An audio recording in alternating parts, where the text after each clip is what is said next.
عربوں میں ایک بہت بڑی خوبی سخاوت مانی جاتی ہے.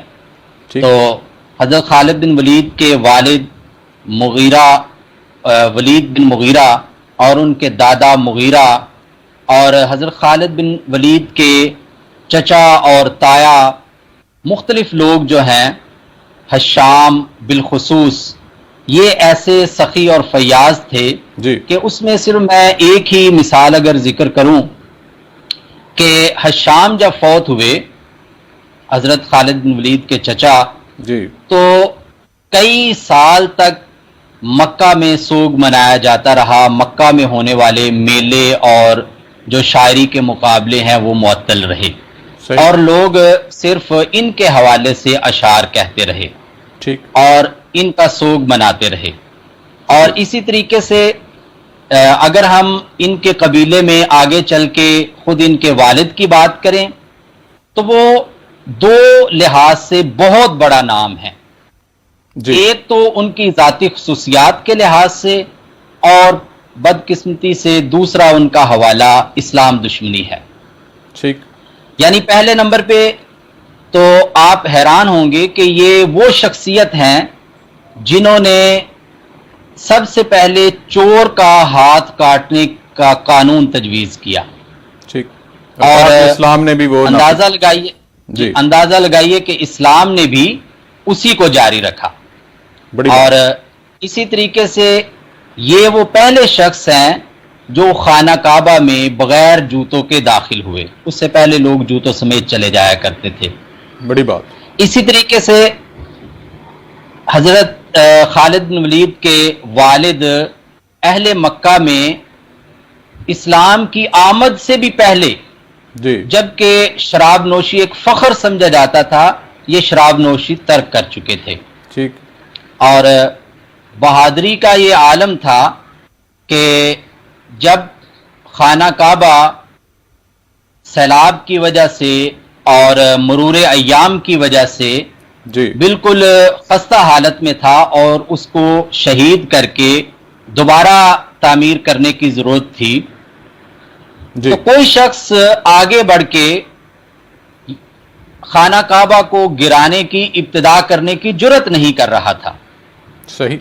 تو یہ ولید بن مغیرہ پہلے شخص ہیں جنہوں نے کدال لے کے خانہ کعبہ کو شہید کرنے کی ابتدا کی اور پھر باقی لوگ بھی شامل ہو گئے اور اس کی تعمیر نو کی گئی. ٹھیک.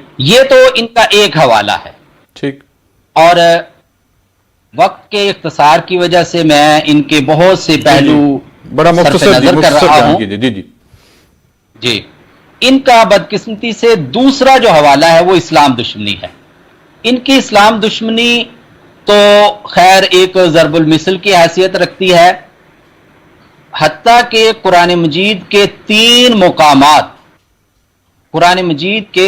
مقامات انہی ایک شخصیت کے حوالے سے نازل کیے گئے. جی یعنی کہ اس سے پہلے ایک اور بات بھی آپ ذہن نشین کر لیں کہ جب نبی کریم صلی اللہ علیہ وسلم طائف تشریف لے گئے تو وہاں کے لوگوں نے نبی کریم صلی اللہ علیہ وسلم کے نبوت و رسالت کو ماننے سے انکار کیا. تو اس میں جو ایک اعتراض اٹھایا جی وہ اعتراض یہ تھا کہ کیا ان دو بستیوں، ان دو شہروں یعنی مکہ اور طائف میں نبی کریم صلی اللہ علیہ وسلم کے علاوہ کوئی عظیم شخصیت ان کو نظر نہیں آئی؟ نعوذ باللہ اللہ پہ اعتراض کیا جی کہ یہ قرآن ان دو بستیوں کے کسی عظیم شخصیت پہ کیوں نازل نہیں کیا گیا. اور بعد میں مفسرین نے لکھا کہ ان دو بستیوں کی جو عظیم ترین شخصیت جس کا حوالہ اہل طائف نے دیا جی وہ یہ ولید بن مغیرہ تھے. ٹھیک. اور جی جی ڈاکٹر قرآن مجید پروفیسر صاحب میرا خیال وقت جو ہے وہ اسی حوالے سے محدود ہے. بالکل آپ نے درست کہا. اور ان کا بڑا ان کے قبیلے کے حوالے سے مخصوص چیزیں، خاص طور پہ وہ جو خانہ کعبہ کی وہ جو حجر اسود کی تنصیب کا وہ معاملہ تھا، وہ بھی آپ کے جو چچا تھے انہوں نے ہی تجویز کیا تھا کہ کل جو پہلا شخص ہوگا وہ اس کی جو ہے مطلب ان کی رہنمائی میں ہم اس کو نصب کریں گے. اور اسی طرح پھر کعبہ کی تعمیر میں جو حلال رقم کی جو بات کی تھی کہ یہ صرف حلال رقم کے ساتھ ہی جو ہے وہ تعمیر کرنا چاہیے، وہ بھی ان کے چچا، اور اسی طرح کے اور بھی بہت سی چیزیں ہمارے سامنے آتی ہیں۔ آپ ان کا جو خاص طور پہ قبول اسلام سے جو قبل کی جو ان کی زندگی ہے اس کا ایک مختصراً جائزہ 1 منٹ میں، اور پھر قبول اسلام کا جو واقعہ ہے وہ بھی 1-2 منٹ میں آپ ہمیں بتائیے گا پلیز۔ جی بالکل۔ حضرت خالد بن ولید اپنے والد کی طرح شروع سے ہی بہت بہادر اور شجاع تھے، جیسا کہ میں نے تذکرہ کیا کہ جوانی کے آغاز میں ہی انہیں سپہ سالار مقرر کر دیا گیا تھا مکہ کی طرف سے، اور اسلام سے قبل کی ان کی زندگی اسلام کی شدید مخالفت میں ہے۔ ٹھیک، وہ اس میں بالخصوص غزوہ احد کا ذکر کرنا ضروری ہے جی کہ جس میں اہل مکہ کافی حد تک شکست خوردہ ہو چکے تھے، اور معاملہ یہاں تک پہنچا کہ مسلمان مال غنیمت سمیٹ رہے تھے، تو انہوں نے پلٹ کر ایسا وار کیا کہ مسلمانوں کے 70 سے زائد صحابہ جو ہیں وہ شہید ہو گئے، اور ایک یقینی شکست سامنے نظر آنے لگی، جس کو بعد میں اللہ تعالیٰ نے مدد فرمائی اور معاملات تقریباً برابر برابر رہے۔ ٹھیک، اور اس کے ساتھ جب یہ واپس ہو رہے تھے تو یہی خالد بن ولید تھے کہ جن کو 200 سواروں کا لشکر دے کے ساقہ میں یعنی سب سے پچھلے حصے میں رکھا گیا، تاکہ یہ اگر مسلمان دوبارہ سے حملہ کرے تو سب سے پہلے یہ مقابلہ کریں۔ ٹھیک، اور جنگ خندق کے موقع پر بھی جب خندق کی دوسری جانب حضرت خالد بن ولید مسلمانوں کو نظر آتے تھے تو سارے مسلمان ہوشیار ہو جاتے تھے کہ ہم جلدی سے ان کا مقابلہ کریں گے، کیونکہ ان کے بارے میں ان کو تھا کہ شاید یہ خندق پار کر لیں گے۔ ٹھیک، اسی طرح ایک اور بھی ایک بہت ان کا جب رسول اللہ صلی اللہ علیہ وسلم صلح حدیبیہ کے موقع پہ عمرہ ادا کرنے کے لیے جا رہے تھے جی تو قریش نے انہی کی سرکردگی میں 200 سواروں کو بھیجا تھا جو قراء الغمیم کے مقام پہ مسلمانوں کے سامنے آئے، اور انہوں نے جا کے پھر اہل مکہ کو بتایا کہ اس طریقے سے مسلمان عمرہ ادا کرنے کے لیے آ رہے ہیں۔ اور خالد بن ولید صلح حدیبیہ کے حوالے سے کوئی اتنے اہل مکہ سے خوش نہیں ہوئے تھے۔ یہی وجہ ہے کہ جب عمرۃ القضاء یعنی اگلے سال مسلمان عمرہ ادا کرنے کے لیے گئے تو یہ مکہ سے نکل گئے۔ اس موقع پہ رسول اللہ صلی اللہ علیہ وسلم نے ان کے بھائی ولید بن مغیرہ سے شکوہ کیا کہ دیکھو خالد جیسی عقل والا آدمی جو ہے اس کو تو اب تک اسلام قبول کر لینا چاہیے تھا۔ تو یہ ان کا اسلام سے قبل کا سلسلہ ہے۔ ٹھیک، اور دوسرا جو پہلو ہے کہ اسلام لانے کے بعد یا اسلام انہوں نے کیسے قبول کیا، تو اس میں کئی باتیں آتی ہیں۔ پہلی بات تو یہ ہے کہ ان کو خواب آیا کہ میں ایک تنگ و تاریک اور ویران آبادی سے نکل کے میں ایک سرسبز و شاداب وادی کے اندر داخل ہو رہا ہوں۔ ٹھیک، اور اس کے ساتھ ہی ان کے بھائی ولید کا خط آ گیا کہ رسول اللہ صلی اللہ علیہ وسلم آپ کے بارے میں اس طرح کے جذبات رکھتے ہیں، تو آپ جلد از جلد مدینہ شریف تشریف لائیں اور اسلام قبول کریں۔ جی تو ان کا دل اللہ تعالیٰ نے روشن کر دیا اور یہ پھر مدینہ شریف تشریف لائے اور مسلمان ہو گئے۔ ماشاءاللہ۔ اچھا، یہ ایک ان کی یقیناً زندگی کے بہت ہی زبردست پہلو ہیں جس پہ آپ نے بات کی ہے، خاص طور پہ جو ان کا کن حالات میں جو ہے وہ سپہ سالار بنے تھے، آپ اس پہ بارے میں بتائیے گا۔ وہ جنگ معطا غالباً کہ کس طرح جو ہے وہ مسلمانوں کو 3 جو کمانڈر یکے بعد دیگرے جو ہیں وہ شہید ہوتے گئے، اور ان کے بعد جو ہے وہ ان کو آپ اس بارے میں تھوڑی سی تفصیل بتائیے کہ یہ وہ کون سا کن حالات میں جو ہے وہ آپ کو مسلمانوں کا سپہ سالار بنایا گیا؟ جی، یہ ایک بہت اہم واقعہ ہے کہ جنگ معطا جو کہ رسول اللہ صلی اللہ علیہ وسلم نے ایک حاکم تھا بصرہ کا، اس کی طرف ایک خط بھیجا، جیسا کہ رسول اللہ صلی اللہ علیہ وسلم نے صلح حدیبیہ کے بعد بہت سے لوگوں کو قبول اسلام کی دعوت کے لیے خط لکھے، تو اس کو بھی خط لکھا، لیکن اس نے جو مسلمانوں کے اس سفیر کو حارث کو قتل کر دیا، جی شہید کر دیا۔ تو رسول اللہ صلی اللہ علیہ وسلم نے اس کا بدلہ لینے کے لیے ان کی طرف ایک بہت بڑا لشکر بھیجا، اور اس لشکر کی قیادت رسول اللہ صلی اللہ علیہ وسلم نے سعد بن عبادہ کو دی، لیکن ساتھ ہی یہ اپنی چشم بصیرت سے دیکھتے ہوئے یہ ارشاد فرما دیا کہ اگر یہ شہید ہو جائیں تو جعفر بن ابی طالب قیادت کریں گے، اور اگر وہ بھی شہید ہو جائیں تو پھر عبداللہ بن ابی حارثہ جو ہیں وہ قیادت کریں گے۔ ٹھیک، تو اگر وہ بھی شہید ہو جائیں تو پھر مسلمان جس کو بھی چاہیں اپنا کمانڈر مقرر کر سکتے ہیں۔ تو مسلمان جب جنگ شروع ہوئی، لیکن معاملہ یہ ہوا کہ جنگ تو حاکم بصرہ کی طرف جا رہے تھے، وہاں ہونا تھی، اس نے مدد کے لیے ہرقل کو ایک کمک کے لیے، مدد کے لیے دعوت دی، اور وہ 1.5 لاکھ کا لشکر لے کے سامنے آ گیا، ٹھیک، اور اس لشکر کا مقابلہ کرتے ہوئے مسلمان شہید ہو رہے تھے، ان کے کمانڈر شہید ہو رہے تھے۔ تو بالآخر اقرا بن سالم جو ہیں انہوں نے عبداللہ بن رواحہ جب شہید ہوئے تو وہ جھنڈا تھام لیا، اور ساتھ ہی وہ جھنڈا حضرت خالد کے حوالے کر دیا اور کہا کہ میں نہیں بلکہ آپ اس کے حقدار ہیں، اور باقی مسلمانوں نے بھی حضرت خالد کو پھر منتخب کر لیا۔ تو یہ ایک نازک صورتحال تھی جس میں حضرت خالد بن ولید مسلمان لشکر کی قیادت ان کے حوالے کی گئی۔ بالکل، آپ نے بڑی زبردست درست یہ سارا نقشہ پیش کیا اور تاریخ سے پردہ اٹھایا کہ ساری چیزیں کس طرح ہوئی تھیں۔ یہ جو جنگ ہے یہاں پہ آپ تھوڑا سا اور تفصیل سے بتائیے کہ ایک طرف جو ہے وہ 1.5 لاکھ سے جو زائد جو ہے وہ لشکر ہے کافروں کا، اتنا بڑا لشکر ہے، اور پھر چند ہزار مسلمان، اور صورتحال وہ انتہائی اس طرح کی، آپ یہ کہہ لیں کہ 3 جو ہے کمانڈر جو ہے وہ شہید ہو چکے ہیں، مورال کتنا ڈاؤن ہوگا مسلمانوں کا، اور اس ساری صورتحال میں حضرت خالد بن ولید کو کمانڈر بنایا گیا۔ تو وہ کون سی خاص حکمت عملی تھی، جنگی حکمت عملی، کہ جس کی بنیاد پہ آپ اس یقینی شکست کو جو ہے اس سے جو آپ کہہ لیں کہ بچ نکلے، یا مسلمانوں کا جو نقصان ہونے والا تھا وہ اس سے آپ بچ گئے؟ تو وہ کیا کیا تھا حضرت خالد بن ولید نے؟ سورج غروب ہونے کے قریب تھا، جی، تو فوری طور پہ کوئی تبدیلی نہیں کی جا سکتی تھی سوائے اس کے کہ مسلمانوں کو اسلام اور اللہ کی دوبارہ سے یاد دلا کے ان کو اکٹھا کیا جائے، اور یہی کیا، اور زبردست طریقے سے آگے بڑھ کے حملہ کیا، اور حملہ بھی ایسا کہ تاریخ میں ہے کہ 9 تلواریں ان کے ہاتھ سے ٹوٹی، اس 1.5 دن میں ٹوٹی تھی۔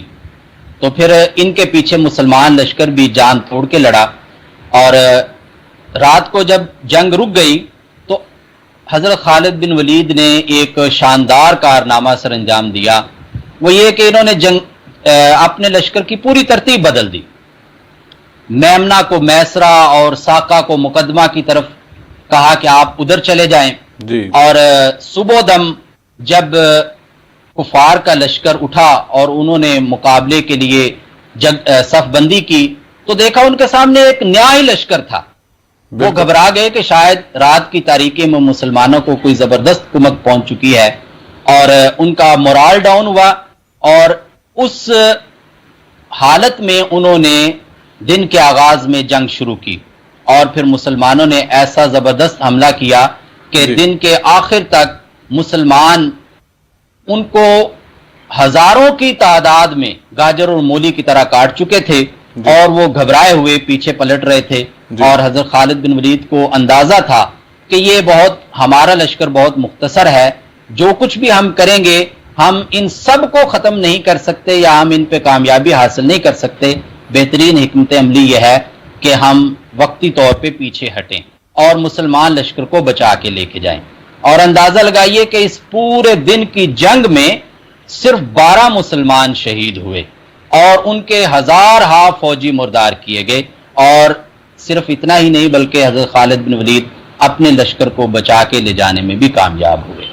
اور یہی وہ موقع تھا کہ جب نبی کریم صلی اللہ علیہ وسلم نے ان کے لیے دعا فرمائی تھی کہ یا اللہ یہ تیری تلواروں میں سے ایک تلوار ہے، بے شک، اور آپ ہی اس کی مدد فرمائیے، اور اسی دن سے حضرت خالد بن ولید کا لقب سیف اللہ رکھ دیا گیا۔ تو یہ ان کی زبردست جنگی بڑی خوبصورت آپ نے صحیح درست کہا کہ اس میں کوئی شک نہیں، بلکہ ایک حکمت یہ بھی تھی کہ جو لشکر کے پیچھے جیسے چند سواروں کو کہا گیا کہ آپ گھوڑے جو ہیں وہ دوڑاتے رہیں تاکہ پیچھے جو گرد و غبار اگر اڑے تو وہ دشمن کو یہ نہ پتہ چلے کہ ان کا قافلہ جن لشکر مسلمانوں کا ہے وہ کہاں تک لمبا ہے، کتنا لمبا چوڑا ہے، تاکہ وہ یہ بھی اندازہ لگائیں کہ شاید پیچھے سے کچھ اور بھی لشکر آ رہے ہیں. یعنی کہ یہ باریک بینی ہے ناظرین کے اس دور تک جو ہے اتنی باریک بینی سے کوئی بھی کمانڈر جو ہے وہ نہیں لڑا تھا. آپ یوں کہہ لیں کہ یہ ایسی حکمت عملی تھیں جو شاید پہلی دفعہ سامنے آ رہی تھی.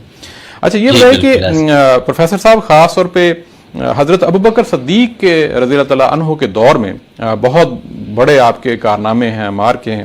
جو سب سے جو چیدہ جو اہم کارنامے ہیں حضرت خالد بن ولید کے, ان کے بارے میں تھوڑا سا بتائیے, اور خاص طور پہ جو ہے وہ مسلمہ بن کذاب کے حوالے سے یا مالک بن نویرہ کے حوالے سے اس میں تھوڑا سا آپ روشنی ڈالیں کہ وہ کون کون سے کارنامے تھے. جی, حضرت خالد بن ولید نے اپنی زندگی میں 125 جنگیں لڑی ہیں جی. اور شاید یہ واحد کمانڈر ہیں کہ جنہوں نے تاریخ عالم میں اتنی زیادہ جنگیں لڑی ہیں.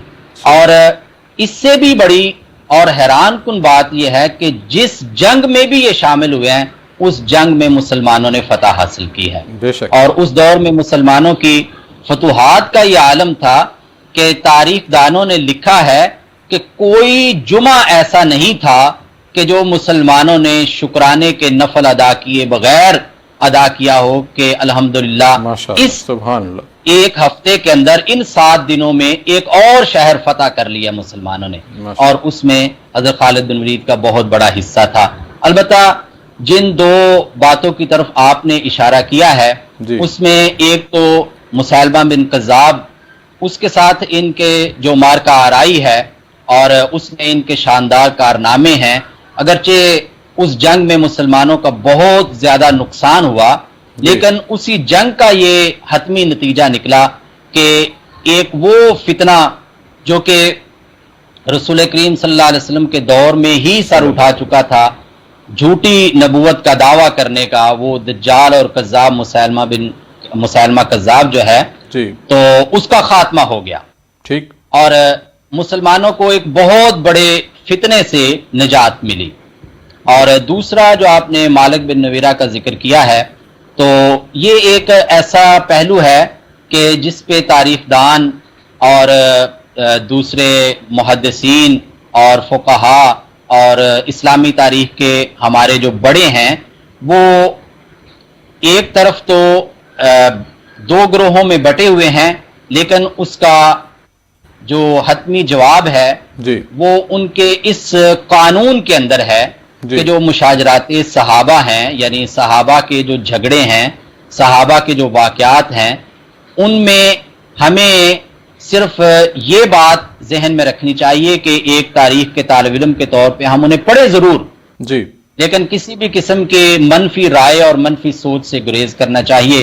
تو اس کے کچھ تفصیل میں آپ کے سامنے عرض کر دیتا ہوں جی. کہ حضرت ابوبکر صدیق کے دور میں 2 بہت بڑے فتنے تھے. ایک تو جھوٹے جو نبوت کے دعوے دار تھے جی, وہ ایک فتنہ چل رہا تھا, ایک نہیں کئی جھوٹے نبی جو ہیں وہ دعویٰ کر چکے تھے ٹھیک, ان کی سرکوبی کے لیے مختلف لشکر بھیجے گئے تھے. اور دوسرا بہت بڑا فتنہ جو ہے وہ منکرین زکوٰۃ کا تھا, زکوٰۃ کا جن لوگوں نے انکار کر دیا تھا کہ رسول کریم صلی اللہ علیہ وسلم کے دور تک ہی زکوٰۃ تھی, اس کے بعد زکوٰۃ نہیں جی. تو حضرت ابوبکر صدیق کی ایک زبردست رائے تھی اور بالآخر وہ پورے مسلمانوں کی, اور 1400 سال گزر گئے, تمام متفقہ طور پہ تمام مسلمانوں کی یہی رائے ٹھہری کہ ارکان اسلام میں سے کسی ایک کا بھی انکار کرنے والا شخص جو ہے وہ مسلمان نہیں ہے, اس کے خلاف جنگ کی جائے گی اور اس کو واپس اسلام میں لایا جائے گا جی. یا پھر اس کو قتل کیا جائے گا, اس کو مرتد شمار کیا جاتا ہے. تو یہ جو مالک بن نویرہ تھے جی. انہوں نے بھی زکوٰۃ دینے سے انکار کر دیا تھا اپنے قبیلے کے ساتھ اور اپنے ارد گرد کے بہت سے قبائل کو بھی کہا. اور یہ شاعر تھے, بہت بڑے جنگجو اور بہادر بھی تھے اور شاعر بھی تھے.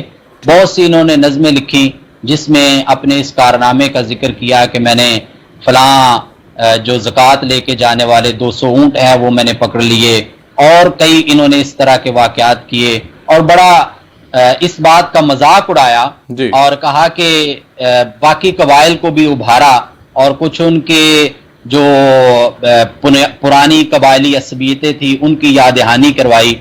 تو اس ساری صورتحال کو دیکھتے ہوئے خود حضرت ابوبکر صدیق نے انہیں بھیجا تھا ٹھیک, مالک بن نویرہ کی سرکوبی کے لیے. لیکن آپ نے یہ ارشاد فرمایا تھا کہ آپ نے بستی میں داخل ہونے سے پہلے اذان دینی ہے، اگر وہاں سے اذان کی آواز آئے تو پھر آپ نے. جی ناظرین، پروفیسر صاحب سے ہمارا تھوڑا سا رابطہ منقطع ہو گیا. یقیناً بڑی زبردست باتیں جو ہیں حضرت خالد بن ولید کی آپ نے سنی، اور ان کی شخصیت کے بارے میں، ان کی جنگی حکمت عملی کے بارے میں. یقیناً جب میں نے بھی جب یہ سارا پڑھ رہا تھا تو حیران تھا کہ ایسی چیزیں جو ہیں، حالانکہ کسی وہ ایسے آپ یہ کہہ لیں کہ عسکری کالج سے پڑھے ہوئے تھے نہیں تھے، کسی یونیورسٹی سے کوئی ہائر ڈگریز انہوں نے نہیں لی تھی، لیکن انہوں نے کچھ ایسے طریقے اپنائے، خاص طور پہ جنگیں. مطلب اگر یہ بات کریں مسلمہ بن کذاب کے حوالے سے تو ان کی تقریباً 40,000 جو اس کی فوج تھی مسلمہ بن کذاب کی، اس کے مقابلے میں چند ہزار تھے مسلمان. اور صورتحال یہ تھی کہ ایک وقت میں اتنا خاصا پریشر آ گیا تھا مسلمانوں کے اوپر کہ بڑی مشکل ہو رہی تھی ساری صورتحال کو فیس کرتے ہوئے. اب یہاں پہ ایک چیز نقطہ دیکھیں کہ حضرت خالد بن ولید نے کس طرح جو ہے وہ جنگی حکمت عملی اپنائی، کہ آپ نے جتنے جو مختلف جو گروہ تھے، جو قبائل تھے، ان کو یہ کہا گیا کہ آپ جو ہے سارے قبیلے الگ الگ ہو جائیں اور الگ الگ ہو کے لڑنا شروع کر دیں. اور یہ پھر میں دیکھنا چاہتا ہوں کہ کون سا قبیلہ جو ہے وہ کتنا بہادر ہے. اب اس طرح جب ہوا تو ہر جو قبیلے کا جو سردار تھا وہ اتنے زور سے وہ لڑ رہا تھا کہ میں اس قبیلے سے، یہ دائیں والا ہے یا بائیں والا قبیلے سے، میری جو مہارت ہے، میری جو بہادری ہے، اس کا چرچا جو ہے وہ زیادہ ہو. یعنی کہ اس اعتبار سے بھی جو ہے وہ کہ میں پیچھے نہ کہیں رہ جاؤں، کل کو کوئی بات ہو تو وہ کہ میں دین کے معاملے میں، اللہ تعالیٰ کے دین حق کے لیے جو ہے وہ کہیں پچھلی صفوں میں نہ کھڑا ہوں. تو یہ میں کہتا ہوں کہ چھوٹی چھوٹی چیزیں بھی جو ہیں خاص طور پہ حضرت خالد بن ولید کی جنگ حکمت عملی کو ظاہر کرتی ہیں. اور یہ چیزیں آپ نے بے شمار جنگوں میں آپ نے دیکھی. ہم دوسرے حصے میں بھی جائیں گے اور ڈاکٹر عدنان طارق جو ہیں وہ بھی ہمیں بتائیں گے خاص طور پہ جنگ یرموک کے بارے میں. وہاں پہ بھی بہت بڑی جو حکمت عملی تھی وہ بھی آپ دیکھیں گے، سنیں گے. اور ایک اور چیز جو جنگ انبار کے وہاں پہ بھی ایک چیز ہمیں نظر آتی ہے کہ وہاں پہ خندق تھی. اب جو ہے دشمن نے جو اپنے چاروں طرف جو ہے وہ خندق کھود دی تھی. اب یہ صورتحال ایسی تھی کہ خندق کو کیسے پار کیا جائے. تو حضرت خالد بن ولید نے وہاں پہ بھی ایک ایسی جنگی حکمت عملی اپنائی کہ آپ نے ایک بہترین جو تیر انداز سے ان کو لیا اور کہا کہ دوسری طرف سے جو بھی سپاہی نظر آئے کوشش کریں کہ ان کی آنکھ کا نشانہ بناتے ہوئے ان کو جو ہے نابینا کریں. تو وہ تیر اندازی سے جو ہے وہ ان کی آنکھوں کو نشانہ بنانا شروع ہو گیا. تقریباً 1,000 کے قریب جو ہے وہ جو فوجی تھے دشمن کے، وہ آپ یوں کہہ لیں کہ اندھے ہو گئے. پھر یہ تھا کہ جو ناکارہ اونٹنیاں تھیں مسلمانوں کے لشکر میں، ان ناکارہ اونٹیوں کو لیا گیا اور ان کو ذبح کر کے خندق میں ڈالا گیا. تو جب خندق میں ناکارہ جو اونٹنیاں تھیں کسی وجہ سے معذور تھیں، ان کو وہاں پہ ڈالا گیا تو وہ حصہ جو تھا خندق کا وہ برابر ہو گیا اور پھر وہاں سے وہ کراس کر لیا آپ نے.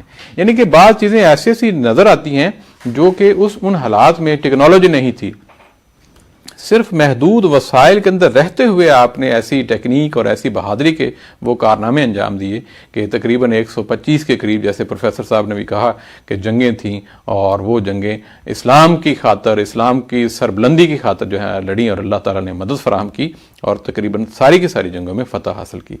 تو ناظرین، آج کا جو یہ پروگرام کرنے کا ہمارا مقصد یہ ہے کہ ہم اپنے جو اسلاف کو بھولیں نہیں، ان کو پڑھیں، مطالعہ کریں اور ساری چیزیں یہ ہم خاص طور پہ دوسروں تک بھی پہنچائیں جتنا یہ سنیں. الحمدللہ ہمیں کچھ ایسے اسکالر میسر ہیں جو کہ ان سارے جو ہے تاریخ کے حوالے سے ایکسپرٹ ہیں، ہمیں وہ بتاتے ہیں، اپنے علم سے ساری چیزیں ہم تک پہنچاتے ہیں. ہم اب دوسرے حصے میں جائیں گے اور اس سے پہلے ہم چھوٹی سی بریک لیں گے. بریک کے بعد آ کے ہم دوسرے حصے میں مزید جو ہے خاص طور پہ حضرت خالد بن ولید کا جنگ یرموک میں کیا کارنامے تھے، اور پھر اس کے بعد جو ہے وہ آخری حصے میں ہم بات کریں گے کہ ان کے بارے میں حضرت عمر فاروق رضی اللہ عنہ کیا خیالات رکھتے تھے، اور حضرت خالد بن ولید حضرت عمر فاروق کے بارے میں اور حضرت عمر فاروق حضرت خالد بن ولید کے بارے میں کیا خیالات رکھتے تھے. تب تک کے لیے اجازت، ہم دوسرے حصے میں دوبارہ پھر بات کرتے ہیں. ایک چھوٹی سی بریک. پھر آپ کو خوش آمدید کہتے ہیں پروگرام تاریخ گواہ رہنا. یہ پروگرام کا دوسرا حصہ ہے، اور جس طرح آپ نے پہلے حصے میں بھی دیکھا حضرت خالد بن ولید کی زندگی کے بارے میں، ان کے مختلف جو جنگوں میں ان کی جو حکمت عملی تھی وہ آپ نے ساری دیکھی، سنی، اور یقیناً آپ خوش ہوں گے کیونکہ کچھ ایسی چیزیں میرے لیے بھی نئی تھیں جس طرح ہمارے پروفیسر صاحب نے وہ بتائیں. دوسرے حصے میں ہمارے ساتھ ایک اور سپیکر جو کہ تاریخ کے پاکستان میں سمجھتا ہوں تاریخ کے ان چند لوگوں میں سے ہیں جن کی ہسٹری پہ بڑی اچھی گرپ ہے، چونکہ ان کا پڑھانا بھی وہ تاریخ پڑھاتے ہیں اور ان کی جو اسپیشلائزیشن ہے وہ بھی تاریخ کے حوالے سے. یقیناً ہمارے ساتھ جو ایک مستقل ہمارے سپیکر ہیں ڈاکٹر عدنان طارق. جو کہ رائٹر بھی ہیں. تو سب سے پہلے ہم ان کو خوش آمدید کہتے ہیں. السلام علیکم. وعلیکم السلام. بہت شکریہ, آپ نے بہت اچھے انداز میں تعارف کروایا عمر صاحب. جی ڈاکٹر صاحب, آپ جانتے ہی ہیں کہ آج کا ہمارا پروگرام جو ہے ایک بہت بڑی شخصیت حضرت خالد بن ولید کی لائف کے حوالے سے. ہم نے پہلے حصے میں کچھ چیزیں بیان کی ہیں ان کے قبیلے کے حوالے سے اور ان کی مختلف جو جنگوں کی حکمت عملی تھی, اور خاص طور پہ یہ جو دوسرا حصہ ہے اس میں ہم آپ سے یہ پوچھیں گے جو ان کا آخری مارکا تھا, خاص طور پہ ایز اے کمانڈر, اور جس طرح حضرت ابوبکر صدیق رضی اللہ تعالیٰ عنہ نے وہ جو ان کو بھیجا تھا مدد کے لیے, جو دوسرے 3 کمانڈر آلریڈی وہاں تھے. تو وہاں سے بات جو ہے وہ شروع کرتے ہیں, اور پھر آخری حصے میں ہم یہ بھی بات کریں گے کہ حضرت عمر رضی اللہ تعالیٰ عنہ کے ساتھ ان کے جو عام طور پہ پروپیگنڈا کیا جاتا ہے اس کی حقائق جو ہے ہمیں تاریخ کیا کہتی ہے. تو آپ کائنڈلی تھوڑا سا بتائیے کہ جنگ یرموک کا کیا سچویشن تھی, کیا واقعات تھے جو حضرت خالد بن ولید کے بڑے یاد رکھے جاتے ہیں. دیکھیے, جنگ یرموک جو ہے نا وہ ورلڈ سویلائزیشن اور ورلڈ ہسٹری کے اندر بہت بڑی اہمیت کی حامل ہے. یہ آپ اسے صرف ایک اسلامی تاریخ کے اندر ایک بڑی جنگ نہیں کہہ سکتے, بلکہ ورلڈ ہسٹری کے اندر یہ ایک آپ یوں کہہ لیجیے کہ زمانہ بدل کے رکھ دینے والی جنگ تھی.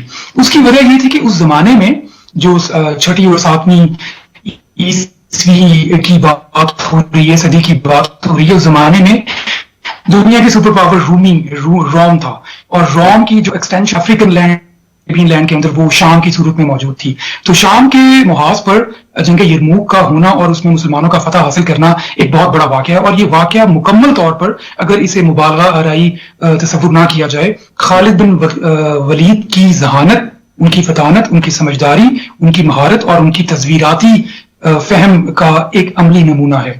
اس میں آپ یہ دیکھیے کہ جنگ یرموک سے کچھ ہی عرصہ پہلے تک کا جو منظرنامہ ہے حجاز کا, عرب کا, وہ یہ ہے کہ نئی جو مسلم سلطنت ہے, خلافت ہے, وہ ارتداد سے فارغ ہوتی ہے. یہ ایک اندرونی خلفشار تھا, اس کو ختم کرتے ہیں. اس کو ختم کرنے کے بعد عرب کو ایک انٹرنل انٹیگریٹی کی ضرورت تھی, وہ مل گئی. اب اس اندرونی یکجہتی کے حصول کے بعد عرب کے بیرونی اطراف میں 2 بڑے دشمن تھے, 2 بڑی دشمن طاقتیں تھیں. ایک کیسر و کسرا مطلب ایرانی تھے اور ایک شامی تھے.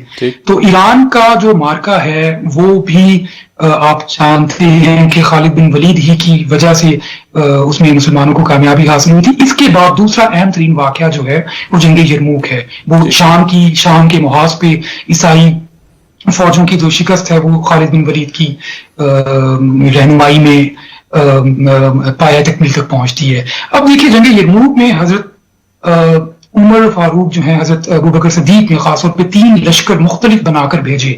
حضرت ابوبکر صدیق کو اس بات کا اندازہ تھا کہ رومی بہت بڑی طاقت ہے, انہوں نے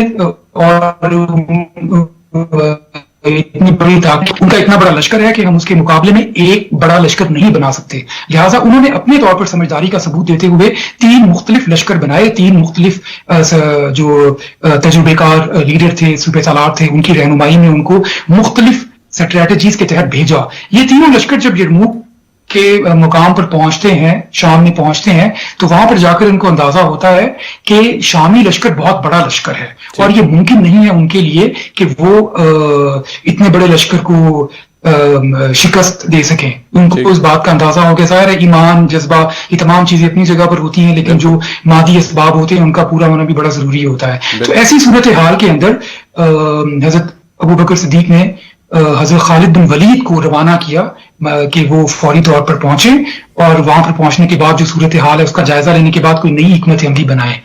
اب اس میں سب سے پہلا جو واقعہ, پہلا واقعہ, یہ پہلی بات جو خالد بن ولید کی ذہانت اور ان کی سمجھداری کا ثبوت دیتی ہے وہ یہ کہ انہوں نے ایک ایسا راستہ اختیار کیا جو بہت مختصر تھا لیکن انتہائی دشوار تھا. جو آپ اس بارے میں ضرور تفصیل سے بتائیں کہ وہ واقعی ایک دل ہلا دینے والی بات ہم جب پڑھتے ہیں کہ وہ راستہ جو کبھی اس راستے کو کوئی ایسا کمانڈر جو ہے وہ اختیار نہیں کرتا تھا, تو وہ کس طرح جو ہے وہ وہاں پہنچے, وہ تفصیل سے پلیز.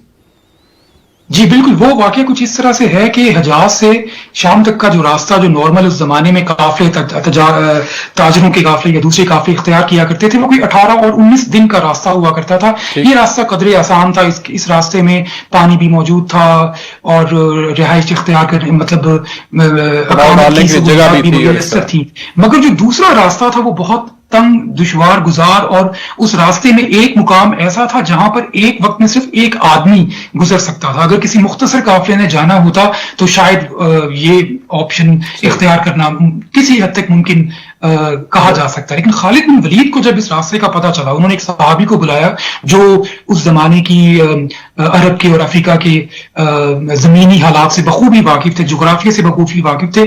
ان سے پوچھا گیا کہ بھئی کوئی ایسا راستہ ہے کہ ہم 4 دن کے اندر یرموک کے مقام پر پہنچ جائیں؟ انہوں نے کہا ہاں بالکل ایک راستہ ایسا ہے, مگر وہ راستے میں یہ پرابلمز ہیں, یہ دشوار گزاریاں ہیں, بہت تنگ گھاٹیاں ہیں, اور پانی بالکل نہیں ملتا راستے میں, آپ کو خوراک نہیں ملے گی, رسد نہیں مل سکتی, اور کسی قسم کا جو ہے وہ آپ سفری پیغام بھجوانا بھی آپ کے لیے بڑا مشکل ہو جائے گا. لیکن خالد بن ولید نے فیصلہ کیا کہ وہ جنگی حکمت عملی کے پیش نظر رومیوں کو حیران کر دینے کی نیت سے جی وہ اس راستے کو اختیار کریں گے. اس راستے کے لیے پھر انہوں نے سب سے پہلا جو حکم دیا اپنے دستے کو وہ یہ تھا کہ 20 بوڑھی اونٹنیاں انہوں نے منگوائیں اور ان کو 2 دن تک بھوکا رکھا, پیاسا رکھا. جی بھوکا پیاسا رکھنے کے بعد ان کو پانی پلایا. جب انہوں نے پانی پیا, انہوں نے تو بہت زیادہ پانی پیا, پھر ان کے منہ بند کر دیے گئے. ٹھیک. اس کے بعد وہ سفر پر روانہ ہوتے ہیں, اور ہر رات کو وہ 4 اونٹنیاں ذبح کرتے تھے, اور اس کے پیٹ میں سے جو پانی نکلتا تھا اس پانی کو وہ اپنے گھوڑوں اور باقی اونٹوں کے لیے استعمال کرتے تھے, جبکہ ان کے گوشت سے وہ اپنے لشکر کے لوگوں کو ان کی خوراک کی ضروریات میسر کیا کرتے تھے. راستے میں ایک مقام پر اس صحابی نے بتایا تھا کہ ایک مقام ایسا ہے جہاں پر گھاٹی کے درمیان میں ایک بہت بڑی جھاڑی ہے, اس جھاڑی کے نیچے جو ہے وہ پانی کا چشمہ ہے. تو وہاں پر جب پہنچے تو وہاں پر جھاڑی کا نام و نشان تک نہیں تھا. تو اس ایسی صورتحال خالد بن ولید بہت پریشان ہوئے. بڑی تگ و دو کے بعد ایک جھاڑی کے تنے کا پتہ چلا کہ یہاں پہ جھاڑی کسی زمانے میں ہوا کرتی تھی, تو اس جھاڑی کو کھودا گیا, اس میں وہاں سے پانی نکلا, وہ پانی پھر سفر کی ضروریات کے مطابق لیا گیا. اچھا خیر, یہ تھی سفری صعوبتیں جو خالد بن ولید کے ذہن میں موجود تھی کہ ان کو تو برداشت کرنا پڑے گا اگر ہمیں اس حکمت عملی کو اختیار کرنا ہے. تو پھر 4 دن کے بعد جب وہ جنگ یرموک میں مطلب اپنے مقررہ جگہ پر جہاں پہنچنا تھا وہ پہنچے ہیں, تو رومیوں کے لیے بھی, اور نہ صرف رومیوں کے لیے, وہ ایک بہت بڑا حیران کن واقعہ تھا کہ یہ 4 دن میں یہ فوج کہاں سے آ گئی, بلکہ جو باقی 3 لشکر تھے ان کے لیے بھی بڑی حیران کن بات تھی کہ یہ 4 دن کے اندر یہ ہماری مدد کے لیے یہ 4تھا لشکر کیسے آن پہنچا. صحیح, بڑا زبردست آپ نے بتایا. اور غالباً جو صحابی جس نے یہ سارا, جن کے ساتھ یہ پلان کیا تھا, ان کا نام حضرت رافع تھا, اور یہ ساری چیزیں بڑی زبردست. یہ بھی ایک جرت مند کمانڈر ہی ایسی چیز جو ہے انیشیٹو لے سکتا ہے, اور یہ خالد بن ولید جو ہے ان کے بارے میں کتنی باتیں ہیں ناظرین کے ہم بات کرتے چلے جائیں, اور اتنی جرت مندی کی باتیں اور اتنی بہترین حکمت عملی, یہی وہ خاصہ ہے جس سے وہ پھر جنگیں جو ہے دشمن کو, بڑے سے بڑے دشمن کو شکست دیتے تھے. آپ یہ بتائیے کہ ایک جب وہ اس جنگ یرموک میں پہنچے تو وہاں پہ ایک رومی فوج کے ایک جو چیف تھے جس کا نام تھا جرجا, وہ ان کا خالد بن ولید کے ساتھ مکالمہ ہوا اور پھر اسلام لائے. اس بارے میں ڈاکٹر صاحب ہمیں ضرور بتائیے کہ وہ کیا ایک معاملہ ہو گیا کہ جنگ کے دوران دشمن جب سامنے ہے اور دشمن جنگ کے ایک لشکر کا جو چیف ہے, کمانڈر ہے, وہ اس لشکر جو مسلمانوں کا ہے اس سے بات چیت کرتا ہے, اور بات چیت کے اندر جو ہے وہ اپنا مذہب چینج کر لیتا ہے, وہ کس چیز سے انسپائر ہوا؟ آپ اس بارے میں کچھ بتائیے. دیکھیے, یہ جو واقعہ ہے نا جرجا کا اسلام قبول کرنا, یہ ایک بہت حیرت انگیز, میں اس کے لیے ایک لفظ استعمال کروں گا, یہ ایک معجزہ تھا. صحیح. اور یہ لفظ میں نے کیوں استعمال کیا, میں اس کی تھوڑی سی وضاحت کرتا ہوں. جی.